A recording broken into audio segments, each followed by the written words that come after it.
What do you make of the nominations we've seen so far, including that of Marco Rubio? Well, I like Marco Rubio. I think he's served with him in the Senate. He's a capable guy. I think he'll be able to fill those shoes pretty well. But what are the challenges? I mean, it does seem like he's putting a lot of China hawks in his cabinet if the nominations come through. Well, that's his privilege. He won the election. And the fact is that elections have consequences. And now people are seeing some of those consequences. I don't know if they were traveling with a, false sense of security or something, but this is pretty much what President Trump said he was going to do. A lot of what I personally find the conjecture just sort of to some degree, a waste of time, because nobody can predict. I think one of the powerful tools former President Trump has at his disposal is unpredictability. And I think he actually has a table that's fairly set for things to transition a little bit. I speak about the Middle East, I speak about Ukraine, trying to end the war there. There especially, I think there are dynamics that many people who analyze it and have followed it feel now might be in play, and that we may really be able to get something different with respect to Ukraine. I think President Bush, there you go. I think that the president will navigate that very carefully, and I think he has some thoughts in mind. Now, I'm not here to say everything's going to sort of fall together. It's tough. These are many negotiations, and former President Trump is known to appreciate the process of negotiating, and there's a lot to negotiate about right now. But I also look and I say, I think that possibly, depending a fair amount on what Prime Minister Netanyahu decides to do and what happens in Israel, but it may be possible here to actually try to work something with Iran, to try to come up with a different dynamic for the region.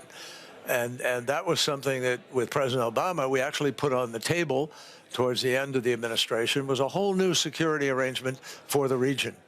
In fact, with the UAE's significant input and thought, there was an effort that Jake Sullivan pursued and others to try to bring Saudi Arabia to the table, have Saudi Arabia recognize Israel, have Israel move into this new sort of security arrangement. I think that's still, frankly, a possibility, but it depends hugely, if not entirely, on how you approach the question of Gaza, how you begin to deal with the Palestinian future, and there's a lot to nibble on. But it is a table that has been set for negotiation, and I think there's a lot that could change and come out of it. Let's talk about the flashpoints that you brought up. We talk about the Middle East and how he may shape negotiations there. There's conversations, of course, about how he wants to impose even more sanctions on Iran. I mean, would that work? What would work with Iran? If he wants to negotiate with Iran and, help rectify the situation in the Middle East, how should he go about doing that? Well, look, again, this is all personal. He's won the right to make the choices as to what he's going to do. But asked by you, I would answer you by saying, I think that diplomacy is also an art, not just, getting into a fight and flexing your muscles and using the great power of our country. But diplomacy makes a difference. President Obama instructed me to engage in that kind of diplomacy, and we came up with an agreement that actually took a nuclear weapon off the table, gone, off the table. And it was off the table for, it would have been a year and 2 months or more for breakout to have a weapon. Now it's a week. And there's no way you can persuade me that Israel and the region are safer because Iran actually could break out and have a nuclear weapon. Now, do I think they're about to do that? No, I don't. But the fact that and I don't have the intelligence briefing of the latest that says what they're doing, but I suspect that the intel community would agree that they haven't broken out yet, and they might yet be able to be prevented from doing so if there were some sort of overture. It can be back channel, it can be secret, and there are lots of ways. And I have no illusions about how tough that is, because we did it for 4 years. But And Iran has been menacing, clearly. Iran supports Hezbollah. Iran supports the Houthi. Iran supports the Hamas and so forth. And that has to stop. But you've got to begin to talk to somebody.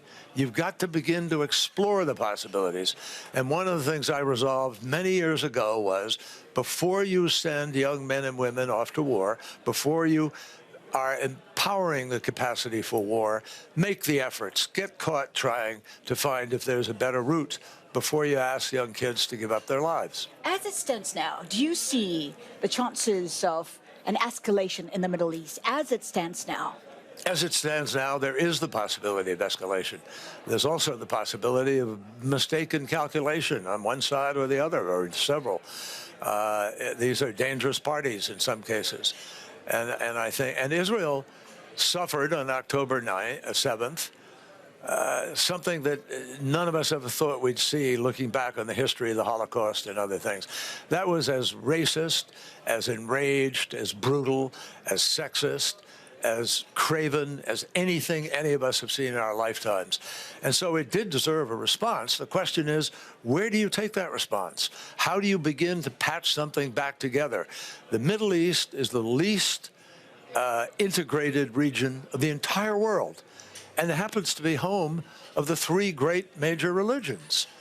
And the sites and the history that are there for people to begin to open up the vision of peace and begin to talk about working together and living together and building together. The world needs that today more than anything else. We need to get back on a track where we give institutions meaning, where we give relationships meaning, and where we give individual disempowered and disenfranchised people the meaning that they deserve in their lives. Secretary Kerry, I just want to bring up climate as well. This is the man who pulled the U.S. out of the Paris Agreement. How do you see efforts to fight the climate crisis in the next year? Do you see a dialing back? I mean, are you concerned? Well, a lot of that depends, let me just say, to some degree that depends on what President Trump will decide to do. If he pulls out of the Paris Agreement, another 195, 96 countries are going to continue to be in the agreement.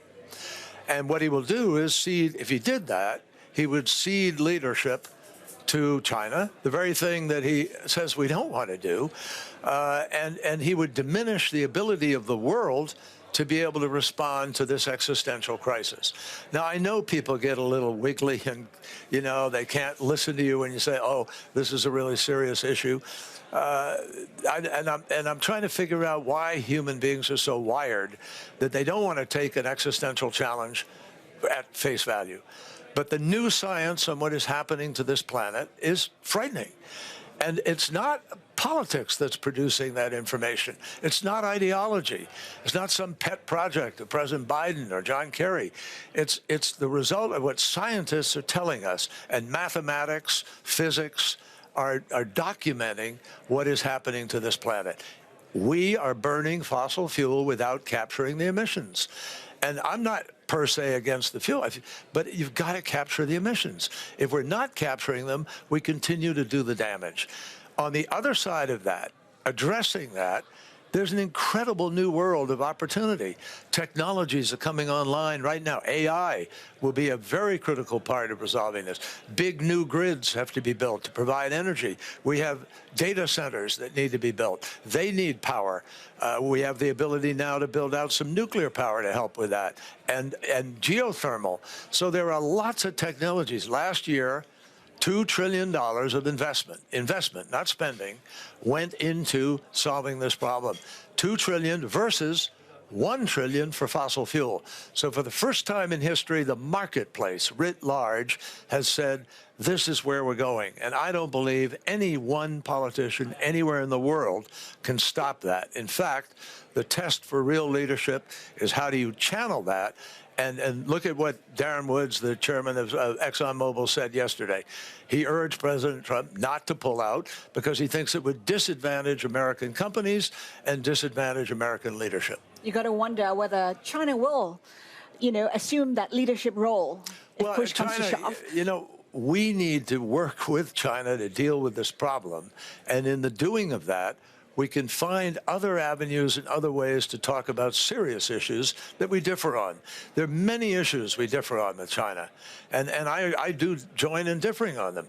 But if you don't talk to people, if you don't engage in a discussion about what's possible or how are you going to respond, if we just slap on a whole bunch more tariffs, life is going to get much more expensive for a whole bunch of folks who actually voted for Donald Trump. When it comes to the rest of the world, if we have a Trump administration that does not remain committed to the climate call, what should the rest of the world be doing? Well, the rest of the world is doing.